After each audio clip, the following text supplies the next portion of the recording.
बोलिए सद्गुरुदेव की जय। अर्चनी वंदनीय मुद मंगलमय संत समाज,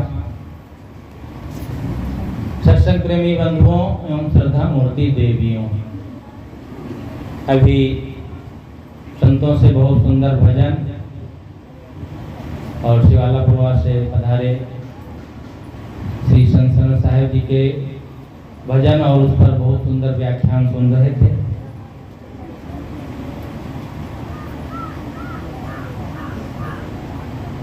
सदगुरु कबीर साहब एक साथी है, तो कहते हैं कि आपा तजे हरि भजे, नखसिख तजे विकार, सब जीवन से निर्वैर रहे, साधु मता है सार।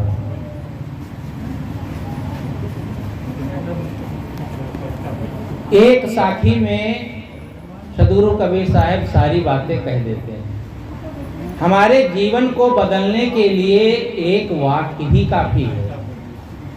दिन रात सुनते रहें, दिन रात पढ़ते रहें, दिन रात गाते रहें, लोगों को सुनाते रहें, लेकिन जीवन में परिवर्तन ना करें, जीवन में उसका आचरण ना करें, तो कोई काम का नहीं। और थोड़ी सी बात यदि हमारे मन में लग जाए तो जीवन बदल सकता है। एक घटना नेपाल काठमांडू की है। कहते हैं सद्गुरु विशाल देव, जो आपके क्षेत्र बाराबंकी के वैरागवान पुरुष हुए, वे वहां पर विराजमान थे और उनके कई शिष्य नेपाल में रहे।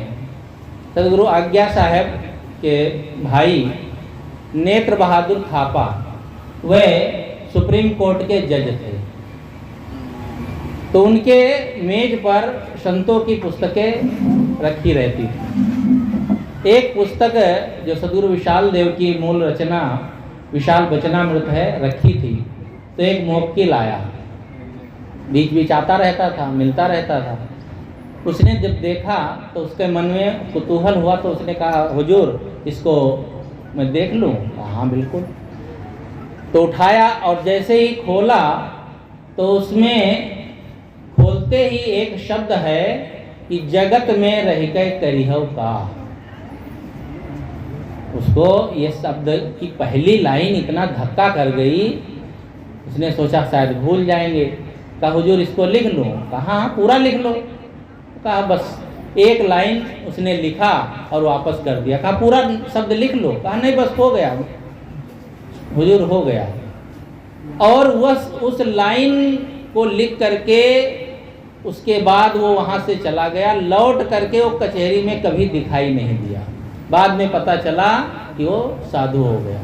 एक शब्द लग गया, जगत में रह के करियो का करोगे? जगत में रह करके लड़ाई झगड़ा मार काट, तू मैं।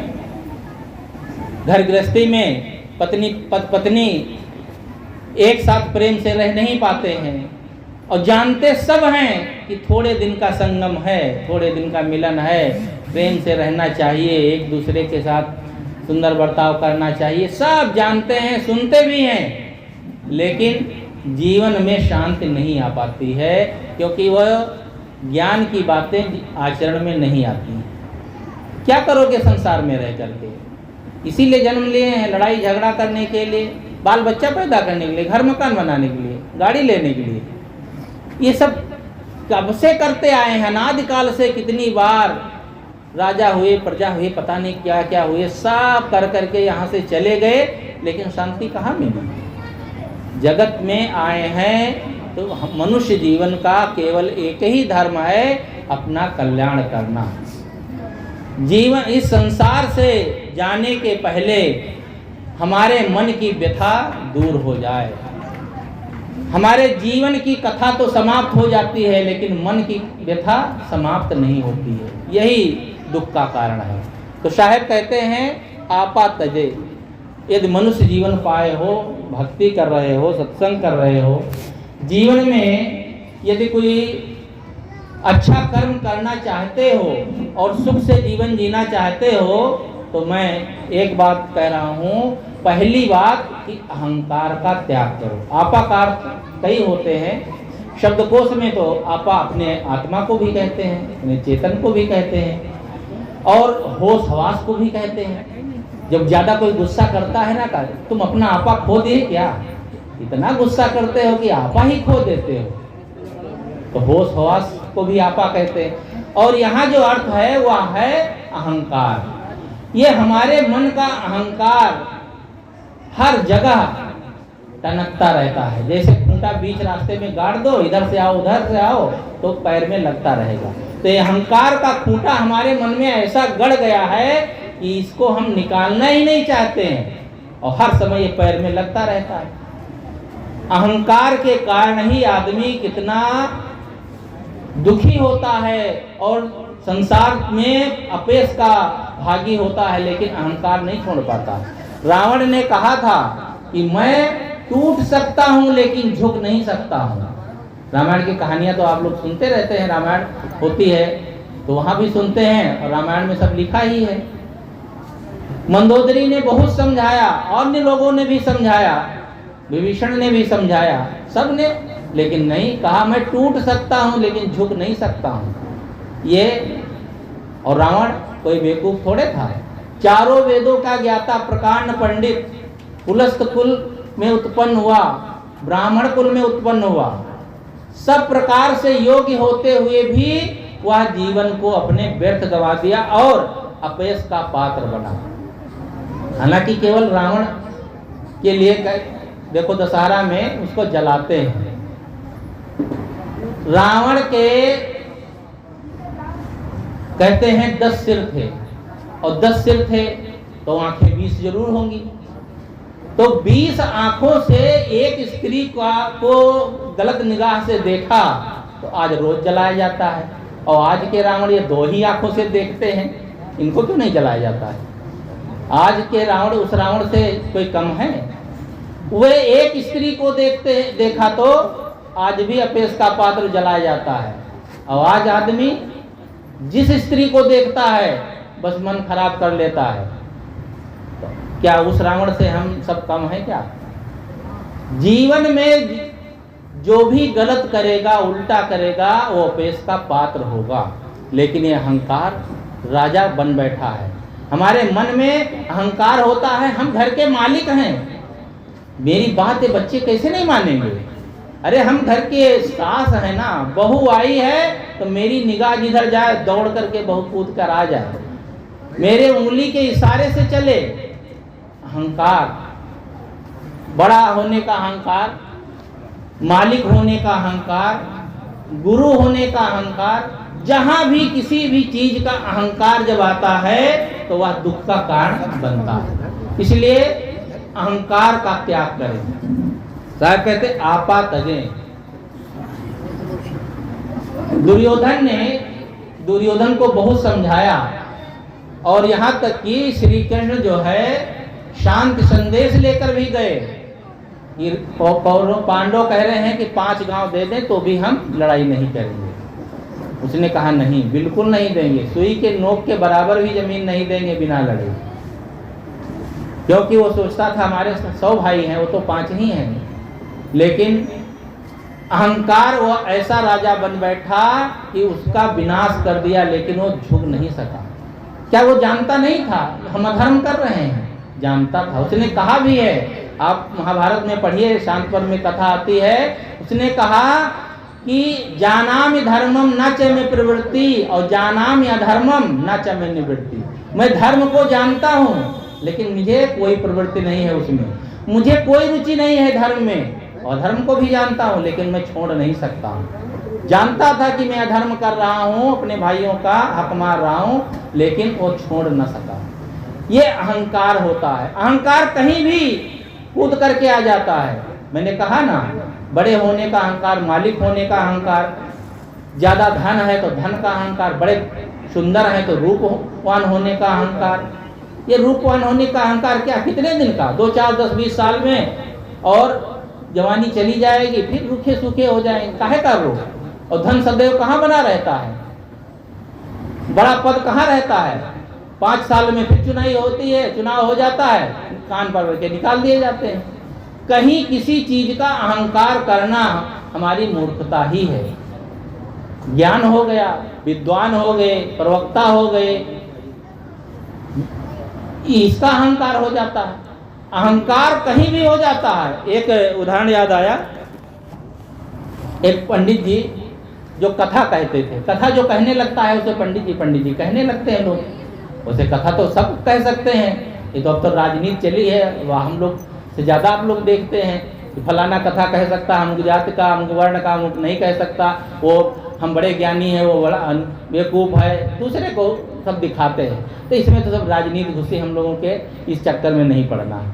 लेकिन बात तो यहाँ है, कोई ज्ञान की चर्चा करता है तो उसको पंडित लोग कहते हैं। तो वे कथा भी कहा करते थे, और वो कथा कम करते थे, लोगों से प्रश्न उत्तर करके शास्त्रार्थ करते थे। पहले के ज़माने में शास्त्रार्थ बहुत होता था, आजकल ये सब नहीं होता है। शास्त्रार्थ का मतलब पढ़े लिखों को आपस में लाठी चलाना, जैसे उदंड लोग हैं ना, गुस्सा में लाठी चलाते हैं, वैसे पढ़े लिखे लोग मुंह से वाणी की लाठी चलाते हैं, एक दूसरे को हराना चाहते हैं। तो शास्त्रार्थ में लोगों को हरा दे, पढ़े लिखे थे सब, तमाम सी पुस्तकें शास्त्र पढ़े थे, तो लोग उनके आगे कुछ बोल न पाए तो हरा देते थे।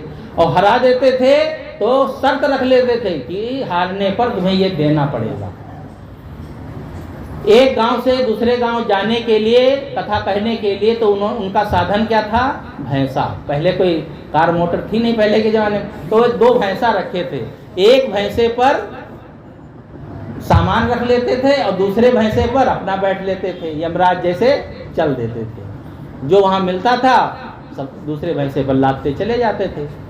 तो जिस रास्ते से जा रहे थे उस रास्ते में ही एक गांव के किनारे बेड़ियों का, जो पढ़े लिखे नहीं होते हैं ना, गांव मांगते रहते हैं, रस्सी उस्सी बुनते रहते हैं, तो उस गांव के किनारे बसे थे। तो उनको बहुत खराब लगे कि सबको ये हरा देते हैं, ऐसा करते हैं आज पंडित जी से हम लोग शास्त्रार्थ करें। तो उसमें जो मालिक था, कार्य बेवकूफ हो, तुम क्या शास्त्रार्थ करोगे? काला अक्षर भैंस बराबर पढ़े लिखे हो कुछ? वो तो इतने विद्वान है। कहा नहीं, हम उनसे प्रश्न करेंगे, 2 प्रश्न हमको आते हैं। कहा कौन से प्रश्न? कहा वे आएंगे तो बताएंगे। पहुँचे, कहा पंडित जी आज हम आपसे शास्त्रार्थ करेंगे। तुम, अरे तुम लोगों को कुछ आता जाता है, तुम शास्त्रार्थ करोगे? अरे कहा इससे क्या, शास्त्रार्थ करेंगे, अगर हार जाएंगे तो हम आपको 1000 रुपया देंगे, अगर जीत जाएंगे तो ये पाड़ा जो लिए घूम रही हम वापस आपसे ले लेंगे। पंडित जी को हाँ अहंकार था, इतना भी पढ़ा, और ये धच्छुल्ले लोग ये क्या हमसे जीतेंगे? अच्छा ठीक है, करो प्रश्न। उसने, उन लोगों ने कहा भाई मेरा प्रश्न ये है कि राम के पिता का क्या नाम था बताइए। तो उन्होंने कहा राम के पिता का नाम दशरथ था। दशरथ के पिता का नाम, तो बताते गए आज, और जो 3-4 पीढ़ी तक उसमें लिखा है रामायण में, उसी के अनुसार बताए। फिर उनके पिता का नाम था, उनके पिता का आगे तो लिखा नहीं है, तो हम नहीं जानते। का तो हार गए ना, ला पाना ला, ले लिया उनका एक पैसा। कहा अच्छा दूसरा प्रश्न करो। तो कहा दूसरा प्रश्न ये है, ये पृथ्वी किस पर टिकी है बताइए। कहा ये पृथ्वी जो शास्त्रों में लिखा है ना उसी के अनुसार वो बता सकते हैं। कहा देखो ये पृथ्वी शेषनाग पर टिकी है। कहा शेषनाग फिर किस पर टिके हैं? कहे तो शास्त्रों में लिखा ही नहीं है। कहा फिर हार गए, तो लाओ दूसरा पाना, दोनों ले लिए। अब बेचारे लादे खोपड़ी पर सामान, सिर नीचे किए जा रहे थे, तो सामने से एक सपेरा निकला जो कि पहले से परिचित था। पंडित जी आपके भैंसा कहाँ चले गए? कहा अरे क्या बताएं, वो बढ़िया लोग हमको हरा दिए, 2 प्रश्न किए और उत्तर नहीं दे पाए। कहा कौन से प्रश्न? बताया। अरे कहा इन प्रश्नों का उत्तर तो हम दे देंगे, तुम कहाँ चक्कर में पड़े, चलो हमको ले चलो, कह देना ये मेरा चेला है, मेरे प्रश्न का उत्तर ये देगा। ले गए। कहा देखो हमारे चेले से बात करो, अब तुम इस मेरे चेले से प्रश्न करो, ये उत्तर देगा। फिर अब उनके पास कोई ज्यादा ज्ञान तो था नहीं, 2 ही प्रश्न थे। लौट करके फिर प्रश्न कर दिया। कहा बताओ तुम्हारे राम के पिता का क्या नाम था? कहा राम के पिता का नाम दशरथ। कहा दशरथ के पिता का नाम? कहा 11 रथ। कहा 11 रथ के पिता का नाम? 12 रथ। 12 रथ के पिता का नाम? 13 रथ। और रथ खत्म ही नहीं हो, हजारों रथ गिना दे, कब तक करोगे? तो कहा हाँ ये उत्तर पूरा है, क्योंकि इसमें रथ खत्म होते ही नहीं, 10 रथ से शुरू हुआ और चालू है। बस कहा चलो भैंसा लाओ वापस, एक भैंसा वापस ले लिया और उसके पास सपेरा था ही, सांप था ही, और सांप को उस पर रखा, पटारा खोला, एक नाग फन फैला करके खड़ा हो गया। अब कहा दूसरा प्रश्न करो। तो कहा दूसरा प्रश्न ये है, ये बताओ ये पृथ्वी किस पर टिकी है? कहा पृथ्वी शेषनाग पर। कहा शेषनाग? कहा शेषनाग देखो ना भैंसा पर टिके, क्योंकि पिठारा रख दिया था, शेषनाग उस पर रख दिया। कहा देखो ये शेषनाग भैंसा पर टिके हैं। कहा भैंसा? कहा भैंसा पृथ्वी पर, और पृथ्वी शेषनाग पर, और शेषनाग भैंसे पर। राउंड पूरा हो गया। कहा बस लाओ, हाँ ये प्रश्न का उत्तर पूरा हो गया, लाओ भैंसा। दोनों भैंसा ले लिए। कहा पंडित जी ये अहंकार करने से कुछ नहीं होता है, ये कोई प्रश्न थोड़े थे, आप केवल शास्त्र पढ़े थे, केवल विद्या का अहंकार था, इसलिए आप उत्तर नहीं दे पाए। कोई भी हो किसी भी क्षेत्र में किसी बात का अहंकार करेगा तो वह मात खाएगा। इसलिए साहब कहते हैं आपा तजे और हरि भजे, हरि का भजन करें। हरि का भजन करना, वैसे तो कहा जाए कबीर साहब तो बाहर कहीं हरि मानते ही नहीं है, बाहर कोई परमात्मा मानते ही नहीं है, लेकिन वो मानते हैं। उनका हरि जो है वो सदगुरु है, संत है, और यदि व्यवहारिक दृष्टि से देखा जाए तो माता पिता है। जो हमारे दुख को हरण करे वह हरि होता है। हमारे दुख का हरण करने वाले दो होते हैं, एक माता पिता स्वजन होते हैं जो हमारे शारीरिक यानी आर्थिक स्थिति को ठीक करके हमारे जीवन निर्वाह की व्यवस्था करते हैं, वे हरि हैं। और दूसरे अध्यात्म के हरि होते हैं सदगुरु संत, जो हमारे मन की पीड़ा को दूर करते हैं, वे सदगुरु संत ही हरि हैं। उनका भजन करना चाहिए, उनसे राय लेनी चाहिए और उनका सत्कार सेवा करना चाहिए। शुरुआत तो घर परिवार से करना चाहिए, माता पिता से, लेकिन वहां से शुरुआत हम नहीं करते हैं।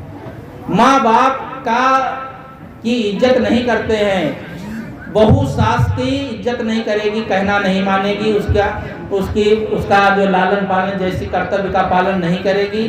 जब वह सास बनेगी तो उसकी बहू कैसे करेगी? बेटा नहीं मानेगा, जब वह बाप बनेगा तो उसका बेटा कैसे मानेगा? यह चक्र ऐसा दुनिया का है। यदि हम दूसरे से कुछ चाहते हैं तो हम स्वयं पहले करें, उसके साथ जिस पद पर हैं उसका कर्तव्य निर्वहन करें। पुत्र हैं तो पुत्र का कर्तव्य जो होता है उसका पालन करें, फिर पिता बन जाएं तो पिता का कर्तव्य पालन करें। लेकिन नहीं, जिस हम जहां पर हैं, जिस स्थिति में हैं उसका पालन नहीं करते हैं, क्योंकि वहां भी अहंकार आड़े आ जाता है। सास सोचती हम तो सास हैं, बड़ी हैं, बहू का फर्ज है, बहू का कर्तव्य है कि मेरा कहना मानना, मेरी सेवा करना। केवल सेवा कराने की भावना क्यों होती है? सेवा कराने के साथ साथ में सेवा करने का भी लक्ष्य होना चाहिए। और एक दूसरी बात, सेवा कराने का तरीका भी होता है।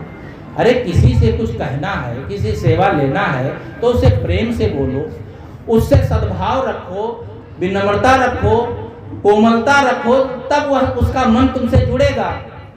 गलती हो जाए तो क्षमा करने का भाव रखो। ये तो दुनिया में जन्म लिया है व्यक्ति, तो गलती कभी हो सकती है। पथिक जी ने कहा है, अगर गलती रुलाती है तो राहें भी दिखाती हैं, मनुज गलती का पुतला है अक्सर हो ही जाती हैं। जो गलती को सुधारे उसे इंसान कहते हैं, पराया दर्द अपनाए उसे भगवान कहते हैं। तो कम से कम जब दिल में कोमलता होगी, दूसरे के प्रति समर्पण भावना होगी, प्रेम होगा, तब दूसरा तुम्हारी सेवा कर सकता है। ये सब पर लागू होता है। मैं एक उदाहरण कहकर अपनी बात समाप्त करूंगा। एक परिवार में एक बहू आई, माताएं ध्यान से सुनेंगी, इसमें जो बैठी हैं तो हमको लगता है ज्यादा तो सास है, और जो सास नहीं है वो सास होने वाली है, दोनों के लिए है। आप लोग सब चाहते हैं ना हमारे घर में बहू आवे तो बढ़िया सेवा करे। अरे पैर भले ना दबाए, भोजन तो बना के दे, समय से कपड़ा धो दे, थोड़ा बहुत सेवा तो करने की। इसीलिए तो बच्चे के क्यों जन्म देते हैं? बच्चे सब लोग चाहते हैं, माता पिता, बच्चे बड़े होंगे तो शादी होगी, बहू आएगी तो सेवा करेगी, और पिता भी चाहते हैं बड़ा लड़का बड़ा होगा तो कमाएगा, तो मैं रिटायर हो जाऊंगा तो बैठूंगा खाऊंगा।